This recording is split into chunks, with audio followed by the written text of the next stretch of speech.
many friends of Alexandre's are in the audience tonight. So many of you already know what a talented, interesting person he is. But bear with me as I tell you a little bit about his fascinating background. Alexandre is he's a musician, he's an educator, a composer, and an ethnomusicologist. He holds a Bachelor of Music with a double major in music theory and composition, a Master of Arts degree in music education from Columbia University Teacher College, and he's a recipient of the Mellon Fellowship, where he earned a Master's of Arts and a Master of Philosophy in ethnomusicology from Columbia University. As a musician, he performs classical, jazz, rock, and non-Western music on the double bass, guitar, piano, and percussion. His compositions are frequently performed in the United States, Europe, and in Asia. He had a world premiere performance of an orchestral composition called Metamorphose, which he conducted at Carnegie Hall and was critically acclaimed and received a standing ovation. As an ethnomusicologist, he's conducted fieldwork for over 15 years in countries all over the world, where he researched, investigated issues of acculturation, community, music identity in an urban setting, and concepts of talent, charisma, and leadership in music. For the past 6 years, he's been researching the esoteric and therapeutic properties of sound from scientific, shamanic, historical, and practical perspectives. We're going to hear a little bit about that tonight. And this has led him to design a setting he refers to as sound meditation, which helps participants disconnect from habitual patterns. And I think we're going to be blessed with a little performance tonight. Alexandre is also a frequent guest lecturer at major institutions, including Georgetown University, Princeton University, Columbia University, Michigan University, NYU. He's been at the American Museum of Natural History, the Metropolitan Museum of New York, Brooklyn Museum, and tonight we're lucky to have him at the National Arts Club. That's the official introduction. I just want to say a few words on a personal note, because Alexandre's been become a close friend in the last few years.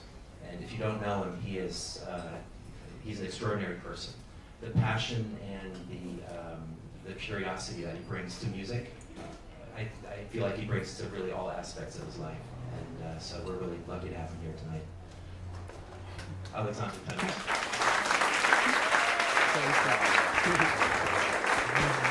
Thank you.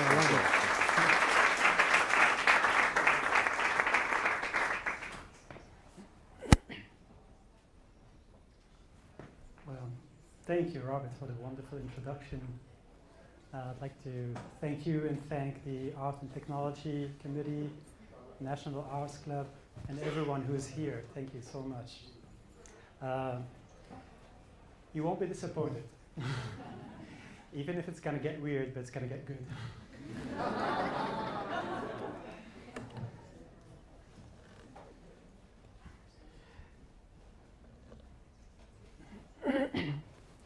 The talk is going to be very informative, revealing, but I had to tailor it because this is stuff that I can talk about for at least 10 or 15 hours non-stop. So nonetheless, you're going to get a very good dose of the most important things, and not just on the introductory level. It's going to go into somewhat far out theories. But I left some things out that would beg more explanations. So please do understand that I'm limited with time, and but I will explore and develop things as much as I can with the given time. So the talk is about the esoteric and therapeutic properties of sound from various perspectives. What I'm doing here is social scientific study without discriminating between cultures, methodologies, perspectives. I'm focusing on 3 different perspectives. The first one is the Western scientific, the second one is the shamanic societal beliefs, and the third one is the Eastern philosophical approach. And the more I delved into this research, the more it started making sense and truly connecting the dots together. A lot of the things that you're gonna hear about and see tonight are gonna be facts. I will tell you when we get to a certain point where I personally think what's happening. I'm an ethnomusicologist, and for those of you who don't know what an ethnomusicologist is, ethnomusicology is a field that studies music as a sociocultural phenomenon, and the ultimate goal is to understand human beings by studying culture through music. Kind of similar to anthropology of music. But I'm also bringing my knowledge as a composer, musician, someone who knows music theory as well, and someone who has experience with meditation. And all of this, what I'll be talking about tonight, is a better understanding of music and how it impacts our consciousness.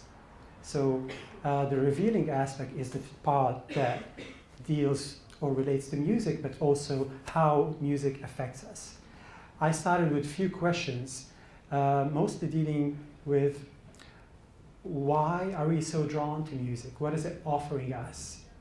What have we done with this attraction?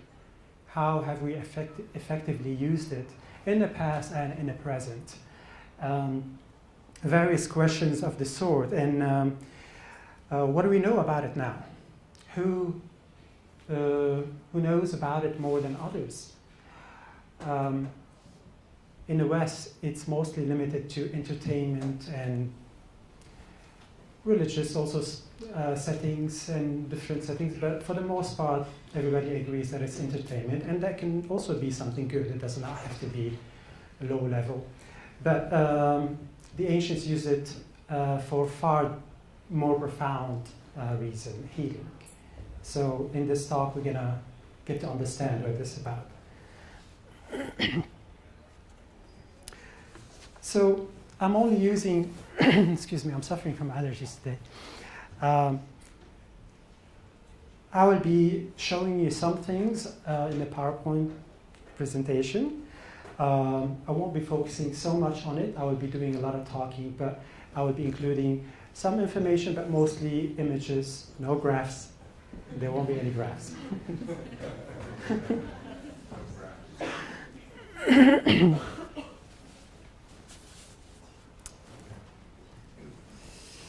Edgar Cayce, you all know who Edgar Cayce is. Sound is the medicine of the future. Truly, that's what I'm genuinely starting to believe firmly. And of course, some of you may have heard it, some of you are familiar with the working of music on the therapeutic level from a field that is known as sound healing.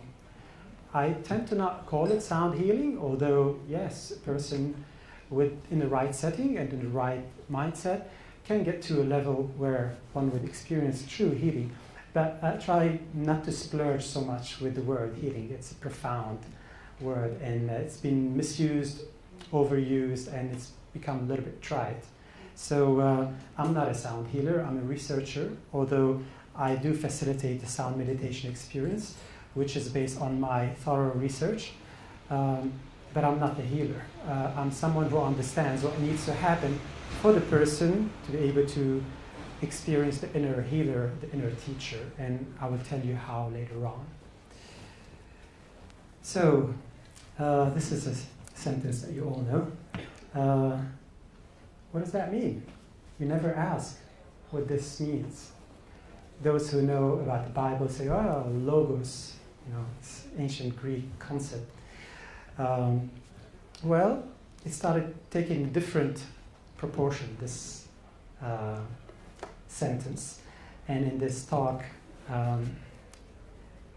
you will get to see the other side further. So, one of my heroes, if you want to understand the universe, think energy, frequencies, and vibrations, Nikola Tesla. It's a pity that not so many people know who he was, although we use most of his inventions. But he's someone who explored a lot, this is over 100 years ago, with using free energy and getting truly to understand the power that's in the planet and that we don't take advantage of. So, before we start delving deeper, we're going to address a little bit some interesting aspects about mathematics in nature. Because really, when we talk about sound, this is mathematics and musical ratios. fractal geometry. Many of you are familiar with this branch of mathematics. It's a field that was founded in the discoverer of fractal geometry is Benoit Mandelbrot, a French mathematician who came later on to the US and worked for IBM. And he discovered what became a standard part of mathematics in geometry, basically fractal geometry, which is very different from Euclidean geometry. And the value of this is tremendous, and it's helping us understand what the world is around us. And we also started using this knowledge to do a lot of visual effects in films. For example, if let's say there's a backdrop in a film and they're shooting in a studio and they want to make the backdrop to be mountains or desert or whatever, this is all done through software, and fractals are used. Some of the things you can make are looking like this.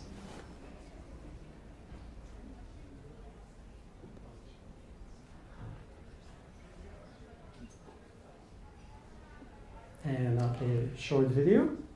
So as you zoom in on the tiniest part, you'll find that this little part becomes a whole word, and you can keep going to infinity.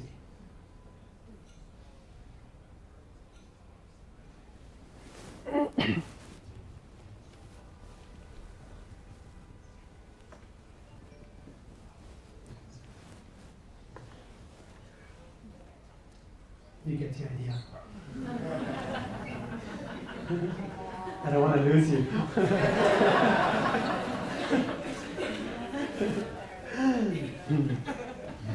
Good. Yeah. Another very important thing that we've known a lot, we've known about it for a long time, is the Fibonacci sequence. This is also something that manifests in nature in so many things, plants and humans, and it affects us a lot. This aesthetics affected so much the way we see aesthetics. We prefer certain ratios, and the golden mean or the golden ratio came out of it. For example, this is all the working of Fibonacci. There was another very tempting video, but I wanted to stay away from. So this manifests in trees and plants, and also the golden ratio proportion. Leonardo da Vinci used it a lot, even in Parthenon. All the proportions are highly used in so many things as they manifest around us. Another person's research is Masaru Emoto, who is an author and entrepreneur. The value of Emoto's research is basically studying water crystals. He would subject water to specific emotions, intentions, words, and music, and he would freeze the water and would look under a microscope at the small crystals, and they would have different shape depending on what kind of words were spoken or music was played. So this is water crystal from the Fujiwara Dam, which is polluted, and this is after Buddhist prayer.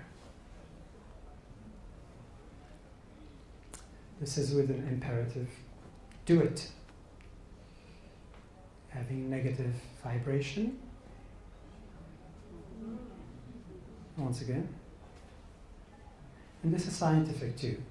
So if you were to do the experiment, you get to similar result. Or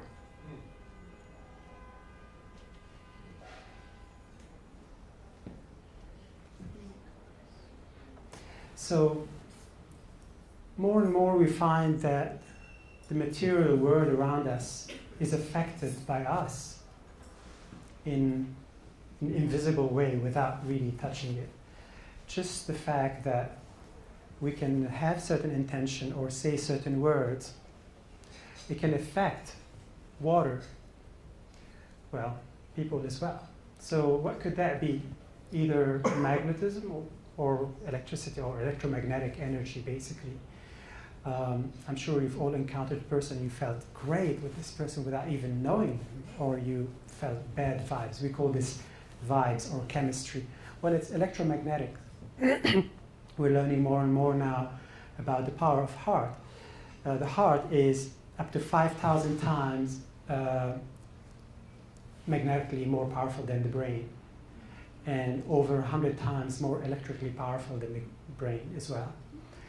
So something in us affects the world around us.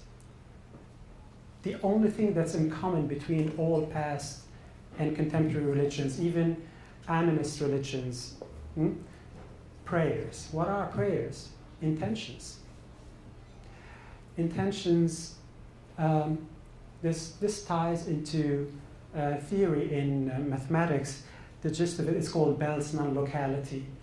Bell's non-locality tells us that if there are two particles that are connected, even if you distance one might be here in this room, another one at the end of our galaxy, they would still be connected to each other, regardless of time and space, or space-time fabric.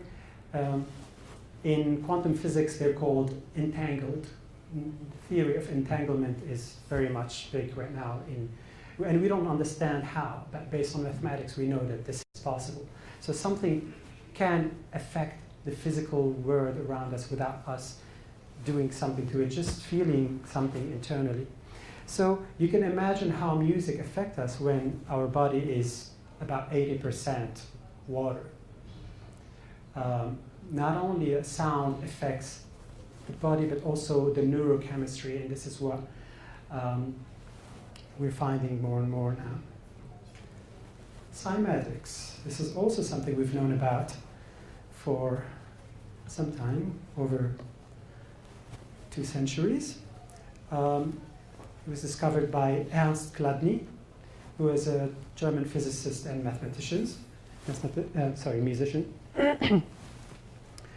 and often called the father of acoustics. So what Chladni did, he basically got a metallic plate, thin, and he put salt on it and started bowing the metallic plate with a bow. And that bow caught the resonant frequency, and vibration started moving and eventually started humming and started displacing the salt. So the salt, and we're going to watch a video actually.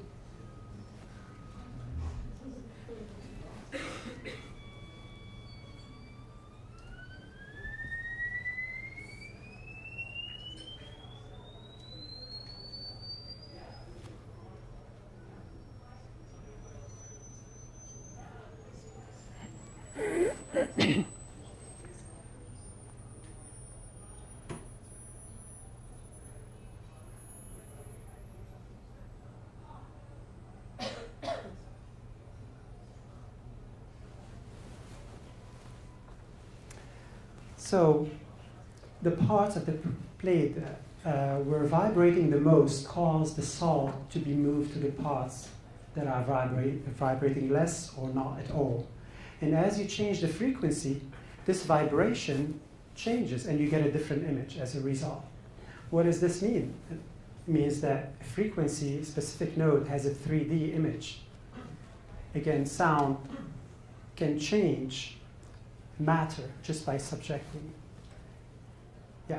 So here are some other fascinating cymatic patterns. This is a research that a German researcher by the last name Lauterwasser did, and he started noticing similarity between patterns in animals and cymatics. I'll show you a couple later on.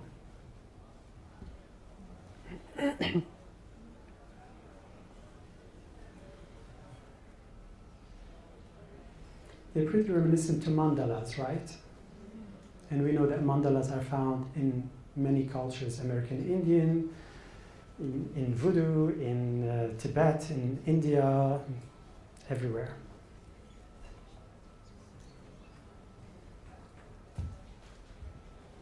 So this is part of Lauterwasser's book. So this is a tortoise shell. And notice how similar these patterns are. There were other photos, but I didn't want to put too many, of leopard patterns and zebras. It's very, very similar. So it's curious. Of course, this begs more scientific research to find how far does it go. But maybe sound does have an effect on things that are around us more than we think. So these are different cymatic patterns to different notes. And notice they change dramatically even though you're just shifting by half step.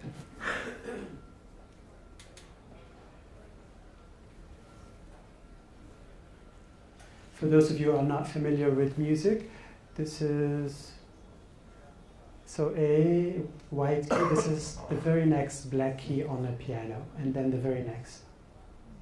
And you go back. So, find similarity, crop circles. We know that few people can do, and they caught some people doing crop circles and they proved it, but it's hard to believe that all of them are made by people.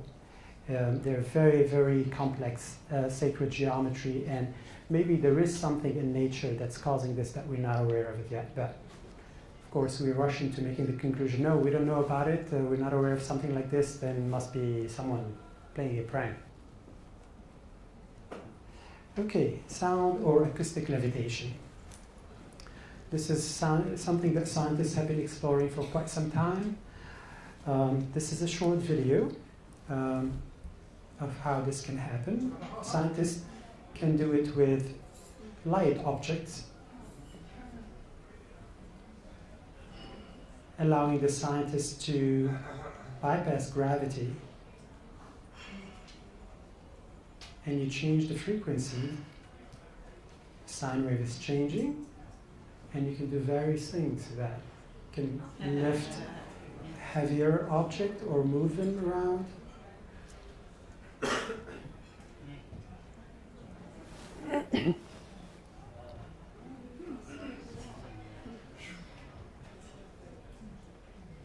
This is used in pharmaceuticals as well.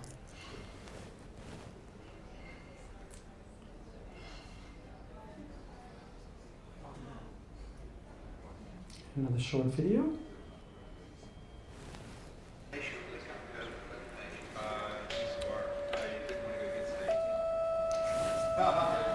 Yes, indeed.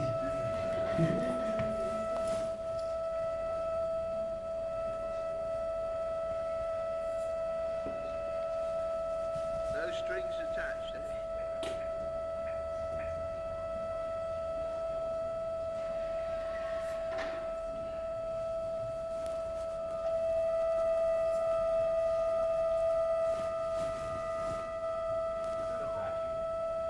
This is the sound that's. No. This is an older video. This is from about 25 years ago.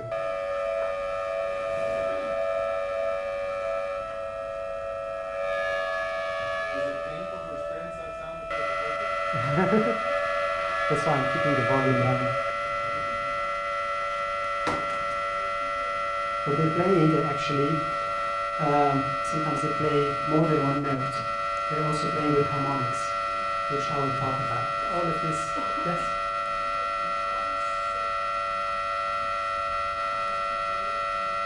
No. We're not there yet. Another thing sound does, phenomenon is called synesthesia. Synesthesia is crossing of the senses.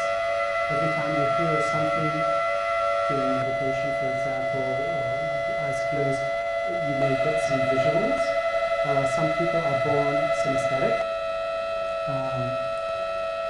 Two very famous composers from the 20th century, Nikolai Rimsky-Korsakov and Olivier Messiaen, were synesthetic. They would associate specific key signatures to specific colors. So some people are very sensitive. Some people have different kinds of synesthesia. They see shapes when they hear numbers.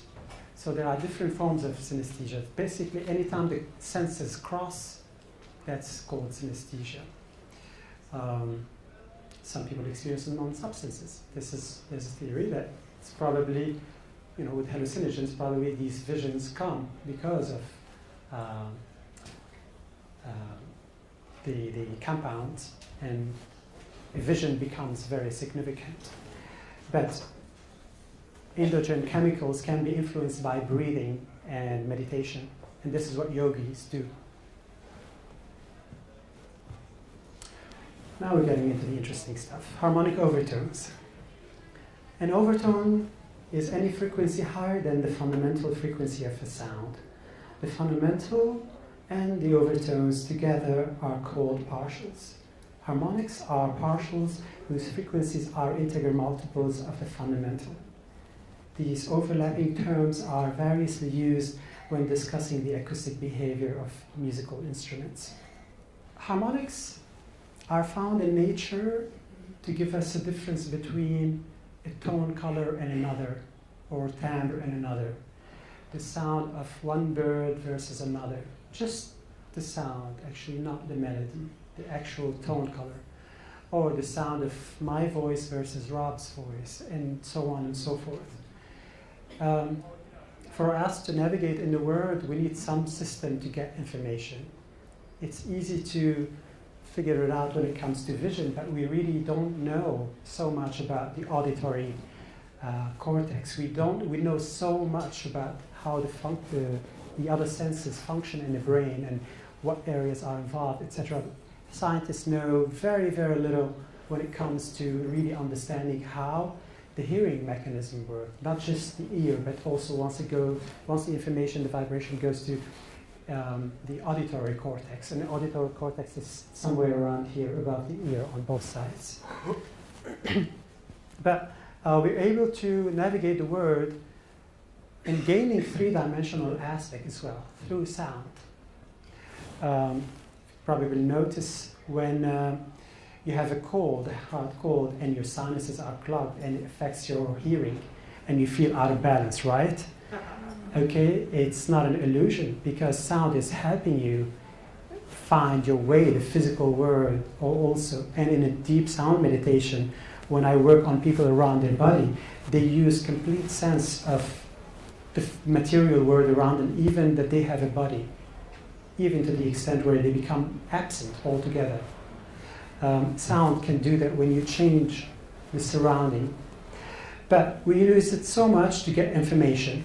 You're crossing the street and you hear some noise, you can distinguish right away that this is a bike and not a six-wheel truck. Or, So harmonic overtones give us the difference between a C played on a flute and that same C played on an oboe. Basically, these overtones, which I'm going to show you in detail. When you pluck a string, for example, so this is the string vibrating. But as it's vibrating and giving you the open string, let's say it's a C. This is C. But the string also vibrates in twos at the same time, and in threes, and in four, and it goes on to infinity. Now, this point right here is called a partial. This is a C. This point, as the string is vibrating, it's a still point. If you lightly touch the string, and you've probably seen guitar players or string players do this, producing harmonics, which are very light and eerie sounds. They sound different than actual stopped string, where the note is being depressed, the string is being depressed to generate a note. It's called harmonics. You get an octave higher. Octave is 8 notes apart for those of you who don't know music. So this would be C, this is octave higher C. And you lightly touch the string and you get that C. And if you lightly break the string into 3 equal parts, you get a G. And then this would be another C at different points. And this would be E, and then G, and goes on and on. Pythagoras, Ptolemy, so many people in the past, and 1,000 or 2,000 years ago, have been obsessed with trying to understand sound, spending so much time on divisions of strings and trying to come up with good understanding of what sound is. This is not just the current obsession. Actually, the ancients were more interested in sound and exploring it in a far more meaningful and true way than us right now. We tend to make choices. Oh no, we can't understand here. Let's not go there. It's not interesting. We tend to stick with whatever we can measure, and that's the problem with Western science, is an obsession with measuring, with studying things that we can measure and limiting it to that. So this is where we start to deal with mathematics here, and this is once again nature. Truly, mathematics are the universal language. People say music. Well, music, there's understanding, there's theoretical system. It could be different from one culture to another, but mathematics are. And even if you are somewhere else in this galaxy or in a different galaxy. Are these pitches on the right side? Are these pitches considered Western tempered tuning? I'm getting to that in a bit. Yeah. I'm getting to the temperament in just a bit. So here, for example, the string vibrating. If this is the middle part of the string, if you try to stop the string or press it lightly right before the middle, both parts are not going to vibrate. If you press it right in the middle, then you get one harmonic and both sides will be vibrating. Similarly here. So these numbers here are the frequencies in hertz. This is the cent. A half step in sound currently in equal temperament is equal to 100 cents. So the distance between C and C sharp, or C sharp to D.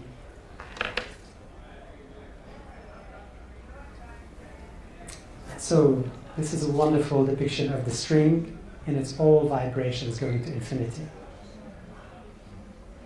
And this is why you get the different harmonic overtones to infinity.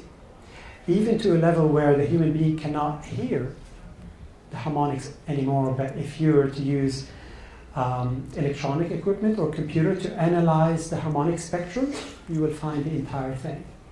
As far as the spectrum of that specific string or instrument would allow you to hear, as far as a different signature, basically. So the harmonic overtones in my voice are aligning in a very different way.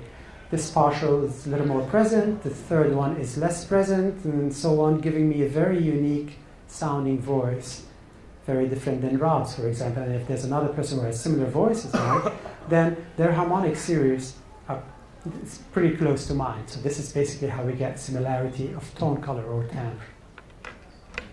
Once again, this is something that's important for survival for, let's say, a long time ago in hunter-gatherer society, to men going hunting, and they want to be able to distinguish from the sound they're hearing whether that's an angry bear or a bird. You know, so it's not superfluous. It's really important. It's not just related to music. It's related to navigating in the world. So this is the harmonic series up to a certain extent. It goes on to infinity, but I'm just going to show you. Don't worry about the notes. I put them right here. Just know that the difference between this C and that C is an octave higher, 8 notes apart. So this is the string vibrating and open. This is a low C. And the next partial is not a C. And then the third one is a G. And then a C. Fibonacci? Well, it's related to Fibonacci, yeah. But it gets trickier. And I'm going to spend a little more time explaining this and leading to something that's very important. So, and then an E, and then a G, a B flat, and it goes on to infinity. Notice that the intervals start to shrink. And they never meet, they never stop. They go on to infinity, to the most infinite portion. Now, so this is the same spectrum. Here we're using one step. This is bass clef, left hand on the piano. This is going into higher register. Similarly, now, notice these numbers on top. These numbers are very important. These are the deviations. If you have a perfectly tuned keyboard, piano, if you were to match harmonic overtones, they're called harmonic overtones, partials, harmonics, or overtones, it's all the same, depending on whether an acoustician is talking or a musician and so on. So this partial right here is +2 cents. That means it's a little bit sharper than perfectly tuned G on the keyboard. And you go on to the next harmonic, and that's -14. So it's noticeably flat. The ear would pick up fluctuation, anything plus or -4.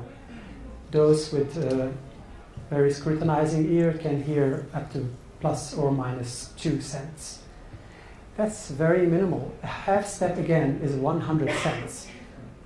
So this is very fine minutia. Look at this one, -31, and goes on. Now this is the tuning that nature gave us. If you play any instrument, and if you were to measure these harmonic overtones, you're going to get this mathematical ratio.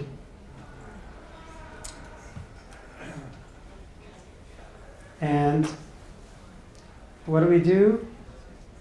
We create a way to temper everything. We make all of the half steps equal, making the entire octave equal to 12 equidistant half steps. And this became known as equal temperament. Started happening around 1600s, basically, and became common practice. This is something that impacted Western European music and the rest of the world, except some of the cultures that remained attached to the temperament that they use. Bach was enthralled by this idea because for the first time ever, you can actually play a piece of music and transpose it to any key you want, and that piece of music will still sound the same, having a different tonal center, but sounding the same. Before the equal temperament, the actual piece will start to sound out of tune once you start taking it into a distant key. To those who know music, if you have a piece in the key of C, you cannot transpose it in non-equal temperament to another key that has more than 4 flats or 4 sharps in a signature. The piece of music will start to sound out of tune. So Bach, for the first time, was able to play in equal temperament, and he wrote his probably most important work and the Bible for pianist, keyboard player, Das wohltemperierte Klavier, the well-tempered clavier. 2 books of preludes and fugues in every major and minor key. So, now, there are a lot of musical systems in the world that still don't use the equal temperament. I'm going to get to it in a bit, but let me... I had another slide. Let me see what it is. Okay. Yeah. Boo. What did that do? I'll tell you what it did. But let me talk a little more about this. Classical Indian music, for example, did not adopt the equal temperament. Classical Turkish, Persian, Arabic, and several other old musical cultures. Why? Because when you drift away from what nature gave us as a blueprint to gain flexibility and efficiency in transposition, changing the key of one piece to another, something essential, I'm realizing, was lost. What? Well, music now, if you listen to music in any of these cultures that don't follow the equal temperament, and this is culturally known. For example, Indian classical music, you all know how you feel when you attend a classical concert or you listen to it even at home. Something happens to your consciousness. All of a sudden, you find that you're more at peace, and you find that you're experiencing some solemn feeling within you, and it's bringing your energy down, relaxing, and your mind especially. And these mathematical ratios that are in music are very important for these musical cultures that I mentioned. There are many others, but I'm mentioning just those because in classical Indian and Arabic and Turkish and Persian music, there are concepts, there are agreed on cultural concepts that deal with transcendence. In Indian music, when you perform a piece of music, you stick with one rag for a bit. A rag, plural, raga, are the modes or the scales. So, why do you stick with it? Why do you listen to one lengthy piece of music, or the musicians would not quickly shift the rag to something else? Because your body and energy and mind get adjusted to this mathematical ratio that's found in the overall intervallic structure of that scale that you're being subjected to. The ancient Greeks called that the ethos, the spirit, the character, the personality. And this is why those of you who are familiar with ancient Greek music, just in writing, we don't have any evidence of how it was, but there are theories. But they spoke a lot about the ethos. What the ethos was, basically, they were playing in unequal tempered music. And that music, even in systems that are still surviving right now, is going to do something to your consciousness. Assuming a few things, that you're being exposed to a certain length of time, so that it takes your body, your chemistry, neurochemistry, and the way you're listening as well. It all depends on what's happening in your head when you're being subjected with this music. There are various levels of hearing and listening. The most productive one is the judicious, attentive listening. And that is sitting and just listening and watching what your mind is doing. That means don't stop thinking of all these things that are stressing you out, or things related to something that happened yesterday, or something on your mind, or projecting into the future, or staying in the present but not paying attention to the music. No, just listen. And that's the hardest thing. It's as hard as meditating. Truly, the hardest thing for us is to sit and not do anything. So these mathematical ratios, I'll take questions at the end if that's okay, unless you have one that's really urgent. But we're going to leave room for questions. I see some people raising their hand. I'm going to give about 15-20 minutes. So the most important thing for people in these cultures is basically to sit and listen and give your energy to the performer.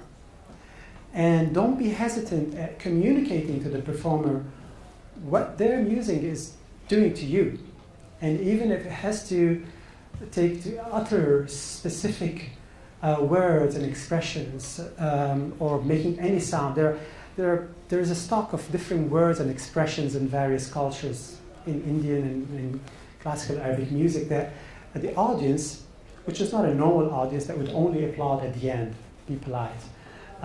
No, they even interrupt, they comment in the middle, but this communicates certain beautiful, accepted impulsiveness and just genuine reaction, and nothing tickles the musician but such a remark or such reaction when it's done genuinely in the right place. And they even do it even in places where it's not clearly virtuosic. It's not like a hard passage, no.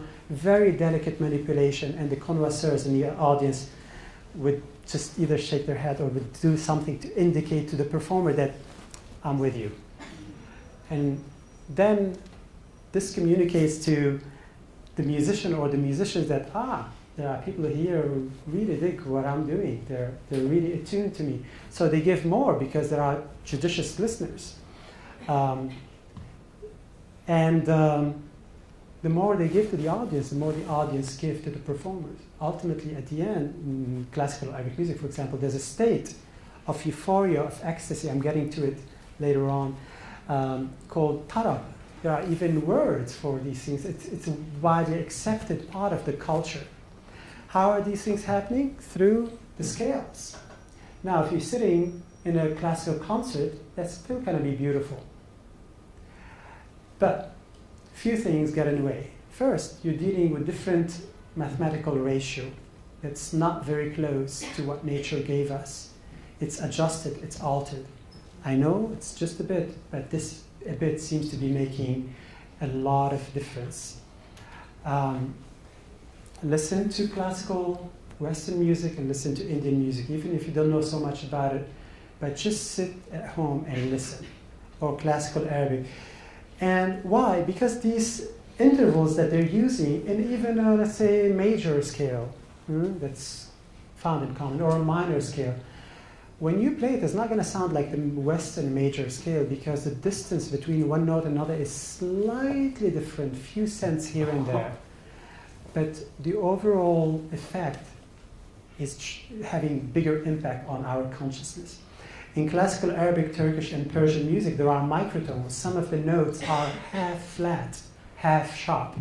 And it's not always in the middle. That means take that half flat exactly in the middle between the F and the F sharp. If you have F half sharp, it's somewhere around there.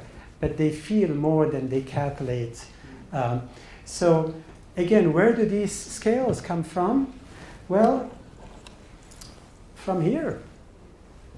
These deviations. For example, the blue note in blues. Blue note is a note that purposely played flat. There are a lot of blue notes in blues that actually do not fit the scale as they're being played, as the notes are being played on a fixed pitch instrument. The singer might be a little higher, a little flatter, often flatter. Where does that come from? Right here. This is the culprit. This B flat, the blue note. This is very close to being in the middle. So we sense these things, and we know how much the blues have impacted the world. It's not just because of these altered notes. There's another story to it. It's because the music came from true expression. African Americans during slavery time, they needed a refuge to really talk about their deep emotions and hurt and being neglected and mistreated and all sorts of hard things. The result was powerful musical style that impacted the world internationally and made many other musical styles emerge. As a result, jazz, rock, we wouldn't have most of contemporary musical styles without blues. No, but blues reached out to people because there are these notes that are in the cracks, these notes that you can only sing them or can only play them on a non-equal tempered instrument or an instrument that's not fretted. Any instrument where you have keys, frets, sometimes valves, although valved instruments like trumpets and French horns, etc., you can bend the pitch up or down by manipulating your embouchure. Okay? But on guitar, for you to adjust the temperament, you have to bend the string. These are notes that you can play on any fretless instrument, like violin, viola, cello, bass. String bass is my primary instrument, and I remember when I would sit and practice for an hour or two, and then go to the piano, and all of a sudden, the piano that I had, which was digital keyboard, does not go out of tune, would sound out of tune. Why? Because I was automatically playing in non-equal temperament. Musicians know this. All string players know that they have to change their intonations when they're playing, performing a concert or doing a rehearsal with someone with a fixed pitch instrument like a piano. Why? This is a direct proof that this ratio is encoded in us. When we play, we automatically resort to this tuning that nature gave us. Nonetheless, music on equal tempered system is still powerful, and Bach is still great, played on equal tempered instrument, and Thelonious Monk and everyone else. But we are losing something very profound, and this is the thing that's causing altered states of consciousness in other musical cultures. Overtone singing. Coincidentally, all of the instruments that have been played part of the sound healing thing in the past and in the present are instruments that generate harmonic overtones. Gongs, Tibetan bowls, bells, discs, overtone singing, also called diaphonic singing, harmonic overtone singing, harmonic singing, various names, throat singing sometimes. And this is where the singer is able to generate two or more notes going simultaneously, usually the fundamental, the bass note, the first note in a series, and different partials by manipulating the vowels and forcing certain vowels and the shades between one vowel and another. I'm going to play you some example. There are various styles of overtone singing. This is one of them.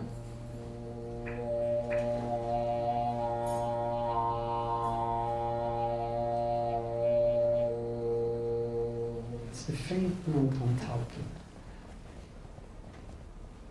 So he's singing the fundamental and changing the buccal cavity and vocal cords to pronounce or emphasize the overtone.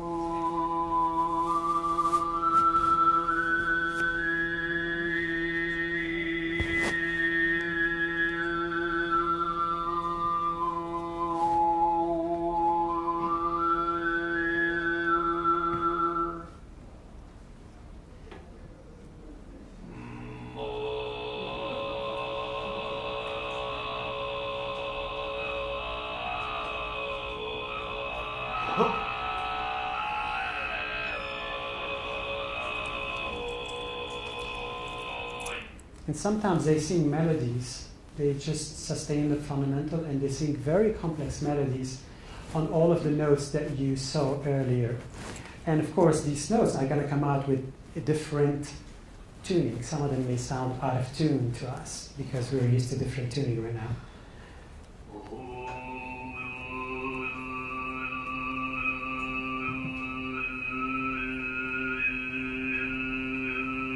Okay, you got the idea.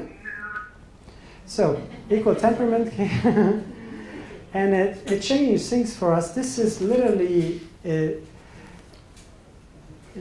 this act robbed music its power, literally. We're being deprived from yet a bigger magic in music.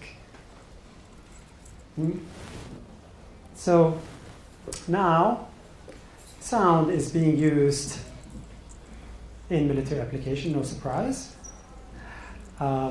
But we're seeing now that a lot of great things and a lot of bad things can be done with sound.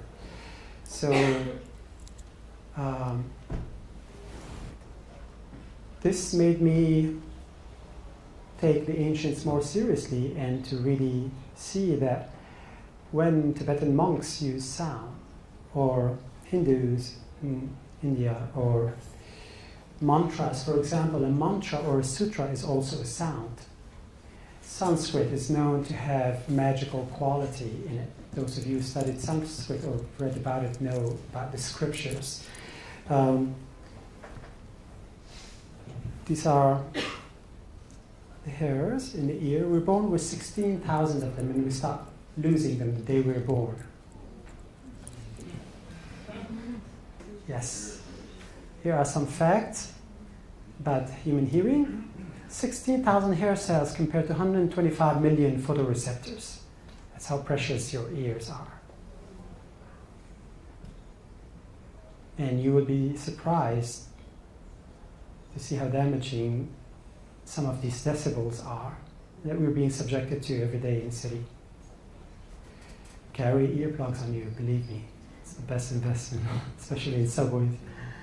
This is a great book about sonic warfare by Steve Goodman, about the use of sound in military applications is scary. Mind control especially. Some of the things that we're doing with sound, and I'm sure there are other things to discover. This is a great book that talks about various things that I addressed. I can recommend another several dozens, but if you were to get one or two, this is another good one. Introductory level, that would touch on important things. So, scientists are discovering that the ancients were using fractal nonlinear resonance. We're now discovering in the field of material science that non-material resonances of sound waves, microwaves, and magnetic waves are able to change matter in ways were never dreamt to be possible. So maybe this is what the ancients really looked for, is a way to exit the reality that's around us, or the way to condition one's perception. We know right now from quantum physics that the world around us is really not what it is. There's an agreement on it, called it consensus reality. The world around us is what our mind is constructing, and that can be changed. And sound can affect that. Meditation and so many things that we can do can affect the world as we see it. This microphone is really not there. Somehow my brain and all of our minds agree that this is a microphone. But as scientists are analyzing particles and subatomic particle level, they realize that there's nothing solid, it's all energy. And that energy can be influenced by your observation. We've known about this for a long time, since the 40s. It's called Heisenberg's measurement problem. So if a scientist is conducting an experiment, just the fact that the scientist is observing would make the experiment go in a specific way. If there's no one observing, the experiment would go in a different way. Kind of, scientists there with an intention. It's similar to Emoto's work, right? With water crystals. He's someone, if you're interested in sound, mystical understanding of sound. Get Hazrat Inayat Khan, amazing writing on sound. So, to address some of the the monuments that the ancients have built, some of the strangest acoustical chambers. This is one of them in Malta, Hal Safiyani Hypogeum in Malta, and this is from 3,000 years ago. Scientists and archaeologists estimated that it must have taken them about 20 years to dig it in bedrock. And one of the chambers inside is constructed in a way where a person can have a mystical experience from sound, just with talking, let alone playing conch shells or instruments. So you can definitely alter your consciousness.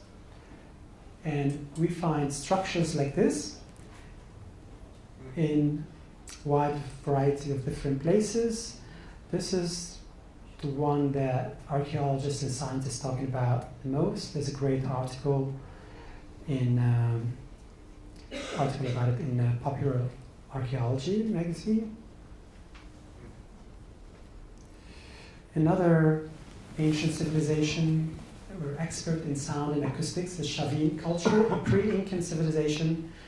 This is an area that you can still go and visit in northern Peru, Chavin de Huentar.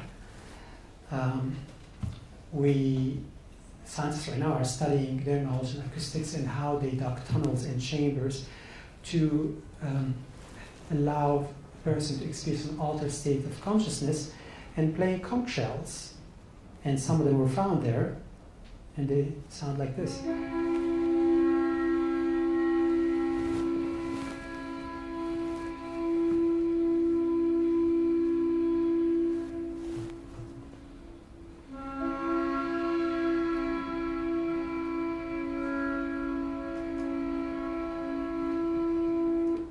Okay.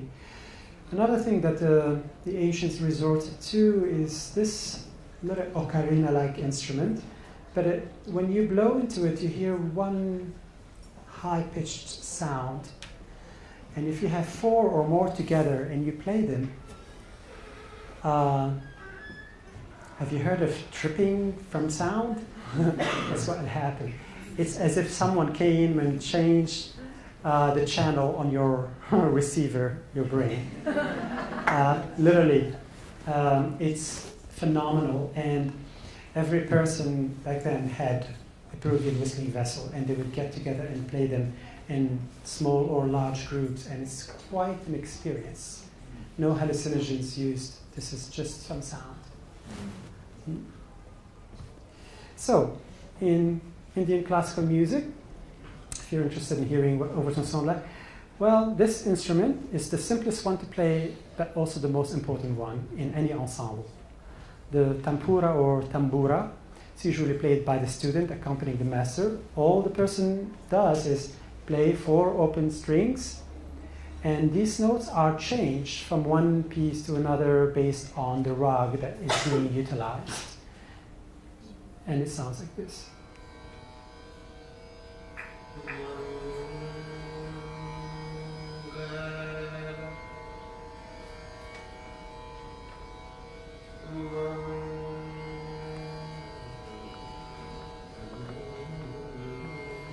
Listen to the connection between the notes that I sung in the voice and the notes of the instrument.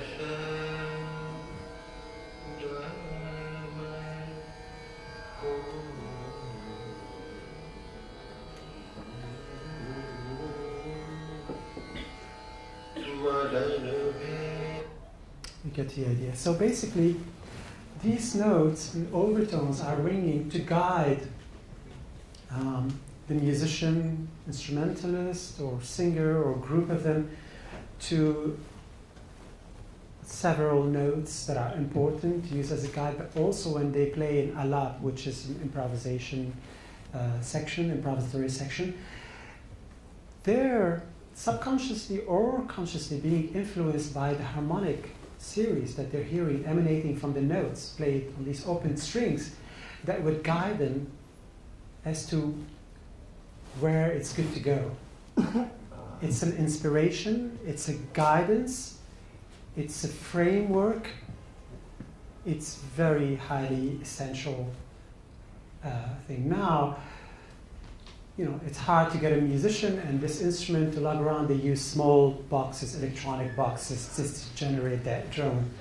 You do lose some things, but it's still important, so we cannot bypass it. Now you can hear also harmonic overtones on Tibetan bowls, and it's important to mention the complex metallurgy that are used in making these instruments. Science of metallurgy is sophisticated chemistry.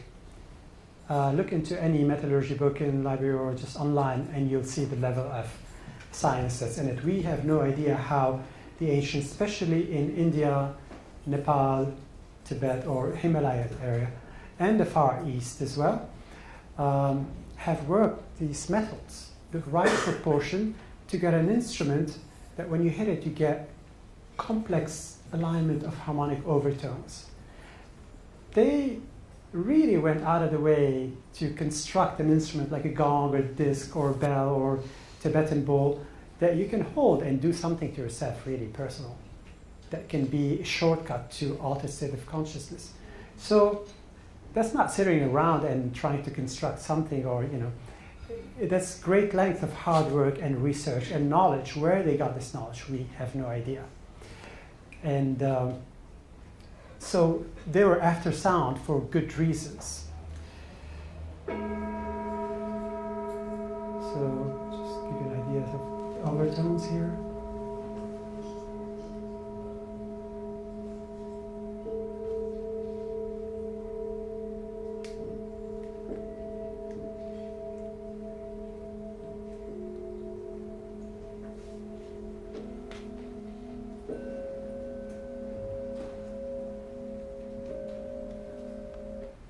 Okay, sorry. I'm rushing a bit because there's a few more slides I want to show you. This is a very interesting short film. This is Samaveda chanting. Samaveda is the last section of the Vedas, Hindu scriptures. And this is a brain scan, and you can see how different areas in the brain would light up.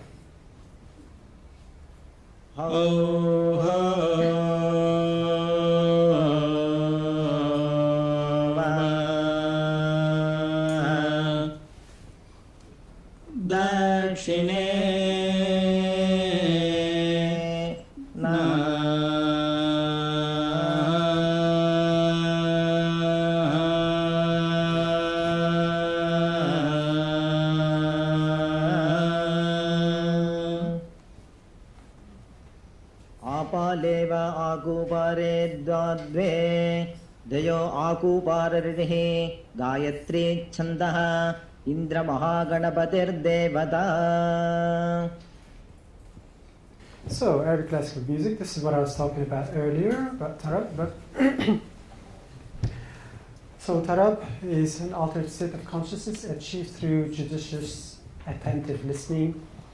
It's often described as high levels of euphoria, of enchantment, of ecstasy, and that's shared by both the audience and the performers. And both parts are heavily reliant on each other. If great instrumentalist, musician, or singer, or a bunch of them gave a concert and there were no judicious listeners in the audience, they're not going to give a great performance. They need the feedback, they need the energetic support, but they need to hear it as well and feel it. And the more they hear it, the more they give. So it's about the communion, the energetic communion. And people lose themselves in performance. I mean, fascinating. There is a woman who was almost perceived as a cult leader. This is probably one of the most internationally known musicians to have ever lived. Now think about it. This is a woman in an Islamic conservative society in Egypt, was born in 1904, started becoming famous in the 30s, up until the day she died. There were 2 million people in her funeral. When she gave a concert the first Thursday of the month, life came to a halt in the Middle East. No one did anything. Everybody was on radio or on TV. She had power over major politicians, Abdel Nasser,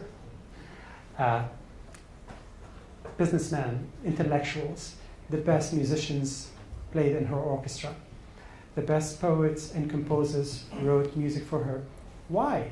What gives a woman in a conservative society such power that not only she was known as a famous, good musician, but she had a major role in the social, cultural, political, intellectual life as well because of her artistry, because of what she was able to induce in people. True transcendence, true healing, giving people an opportunity to go to her concert or listen to their cassette tapes at home. I mean, everybody's into her, those who know a lot about music and those who don't know anything. The street vendor and the sophisticated poet and composer all would review her in the same way. This is a great book about Kulthum. There's also a documentary that's kind of a very reduced version of the book. I would highly recommend the book, but if you have no time, just get that. He's another musician who is still alive, who had power over the former dictator Hafez Assad, who was president for almost 30 years in Syria. His son now is a president. And why? Because of his artistry again. Another musician, Munir Bashir. This guy had a huge influence on Saddam Hussein, a ruthless dictator who you would think had no affinity for music. But once again, he would bow down to this guy. He would do anything this guy would suggest. He's dead now. Not to forget also Hitler's, for example, obsession with sound. So this is what sound can do. It can tame even the untamable. Why? Because when it's performed well and when you're addressing the musical culture with the right mathematical ratios, things can be very, very different in your mind and in the outside world. Sound meditation. So after I researched all of this and came to it with my background, I spent 12 years studying music, studied different areas of music theory, composition, ethnomusicology, and I played different musical styles and cultures and different instruments. So I think I'm pretty well rounded, but I was astonished at all the findings that I started coming on to. Things that I never heard about, never assumed, or things were addressed very briefly during my education. Like, for example, musicians would study about harmonic overtones, but it's kind of something in passing. They don't spend so much time on them because we don't have the understanding.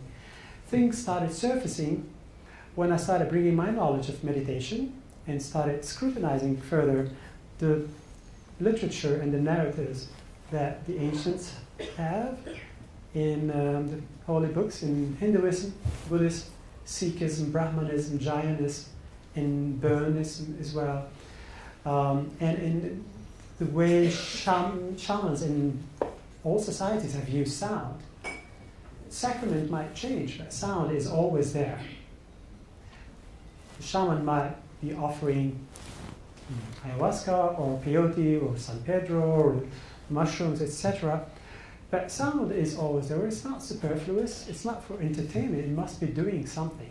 So I wanted to understand why it's there, and started asking questions and doing all the research. Because sound, as I see it, is the healer. Everybody looked for it, even us. Do you want evidence? Watch what's happening in the world. We are the best subjects. The word is the best laboratory. We don't need to theorize. Look what is being done with music right now, and look how much music has taken huge part in any religion, and how music was tamed and adjusted and limited, or further revered in Sufism, for example, in so many religious sects. Music is a very major thing. It's a thing to have and to use as an element. Same for meditations, whether you're Buddhist or Hindu. And the structure of all these churches and cathedrals, that's nice Templars built. So when you go inside a space like that with immaculate architecture and acoustics, and you hear music, what are you going to experience? Elated feeling, God. And we associate that with the church or with this religion, this, No, this is sound on your brain.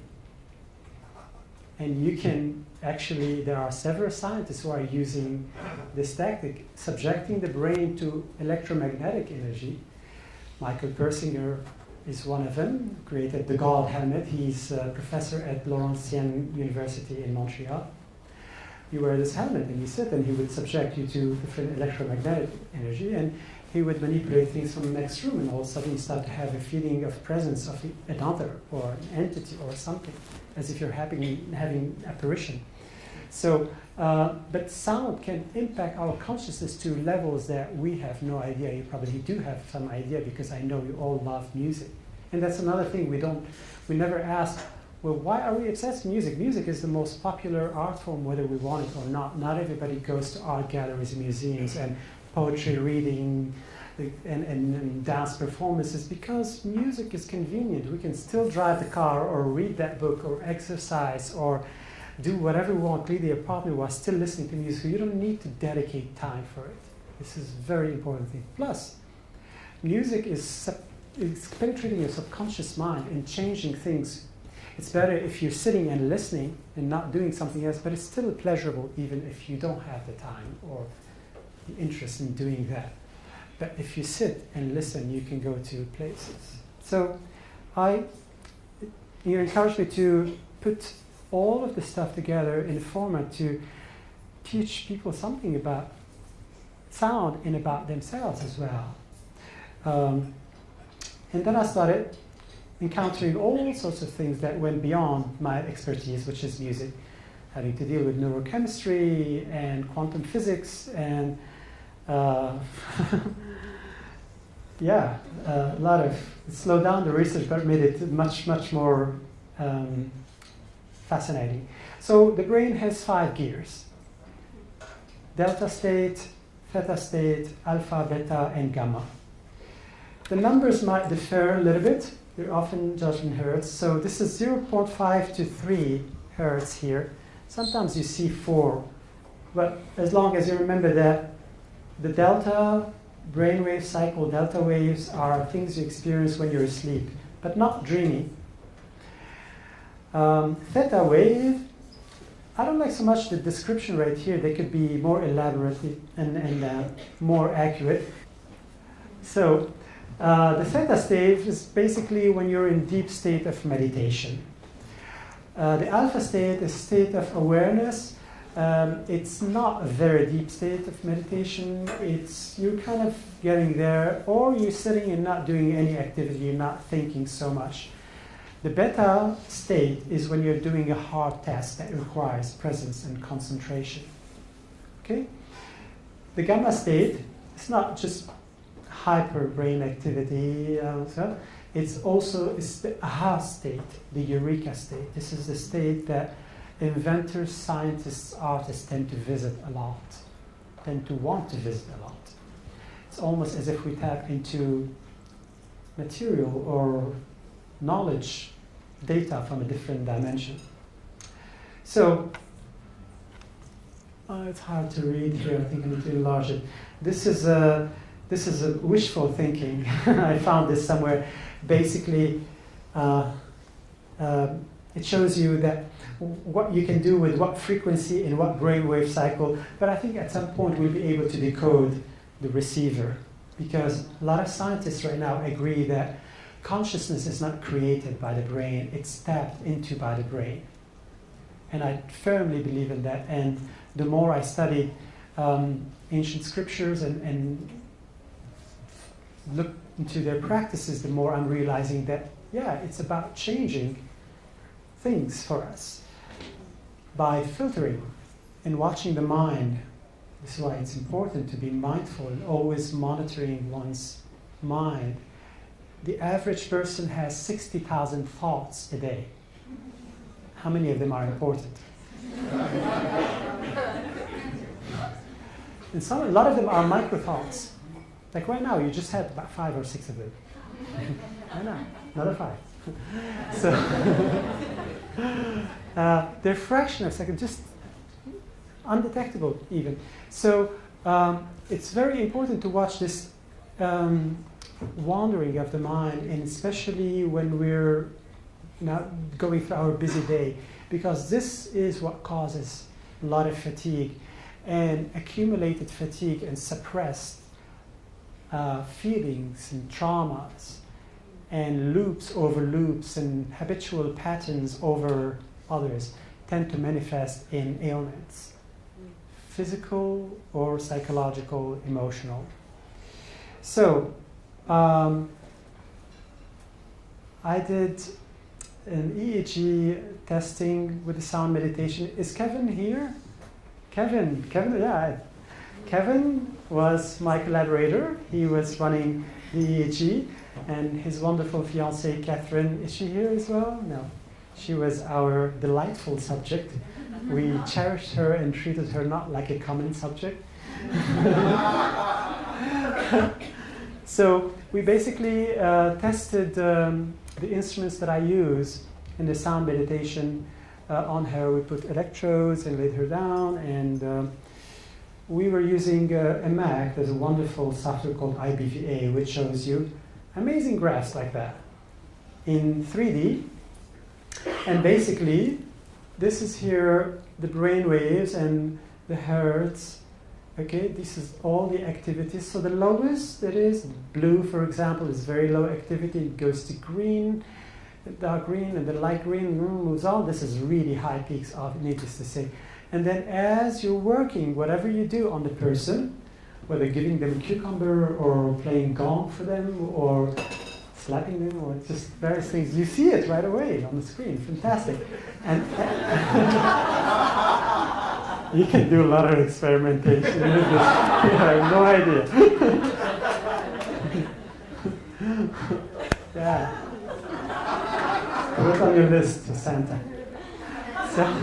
So, and this moves this way. It basically moves that way both, and they fall. There's a dip right there. There's like a waterfall. Really great. So this is a baseline. This is before we did anything. She was just laying down. Large gong. So left hemisphere, right hemisphere. Now here we zeroed in. This is 0 hertz, 4 hertz, 8, 12, and goes on. You can zoom out, zoom in. But look what it did.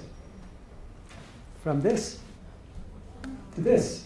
Things are very quiet. You don't need to know a lot about how to read EEGs. This is with a small gong. Look at the synchrony, how in various levels, whether beta, theta, alpha,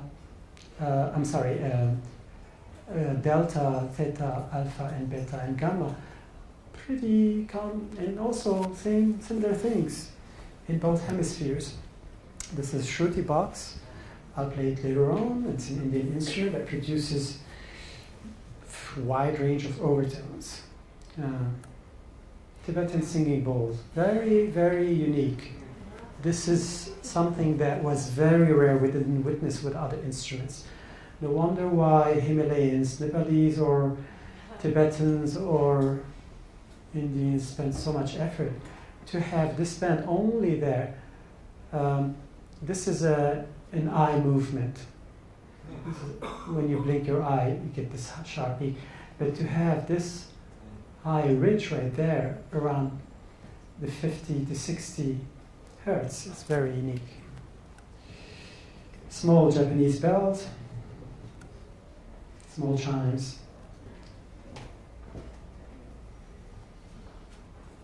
Tuning forks.